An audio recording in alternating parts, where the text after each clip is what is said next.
జనాలు ఎలా ఉన్నారంటే మనకి మంచి జరగకపోయినా పర్వాలేదు, కానీ ఎదుటి వాడికి మాత్రం మంచి జరగకూడదు. అది క్లారిటీ ఉంది జనాలకి చాలా బానే. కాకపోతే అలా వాళ్ళు అనుకుంటున్నారని చెప్పి మనం కూడా వాళ్ళలాగే అనుకోవాలని ఏం లేదు కదా. ఎందుకంటే ఒకరి కోసం మనం ఎప్పుడు కూడా మన వాల్యూస్ ని, మన బిహేవియర్ ని మార్చుకోకూడదు అనేది నా ఒపీనియన్. ఎందుకంటే ఎటు అంటే ఎప్పటికప్పుడు మారిపోతూ ఉంటే అది నువ్వు ఎలా అయితే పరిస్థితులకు అనుగుణంగా మనం అడ్జస్ట్ అవ్వాలి, మనల్ని కొంచెం మర్చుకోవాలి ఇన్ ఎ బెటర్ వే. కానీ వేరే వాళ్ళని చూసి మనం కూడా అలాగే తయారవ్వాలి అనుకోవడం తప్పు. కాకపోతే మన పరిధిలో ఒక గోల్ని మనకు తగ్గట్టు హైగా సెట్ చేసుకుని ముందుకెళ్ళడం అన్నది,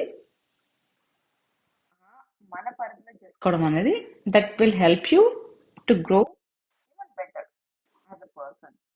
అది కెరీర్ వైజ్ అవనివ్వండి, పర్సనల్గా అవనివ్వండి, ప్రొఫెషనల్గా ఏదైనా కానీ ఎప్పుడు కూడా మనకి మన ఓన్ గోల్ ఉండాలి తప్ప వేరే వాళ్ళకు ఉంది అని చెప్పి వాళ్ళని చూసి మనం అలా బిహేవ్ చేయడం అనేది it doesn't suits your character అనేది నా ఒపీనియన్.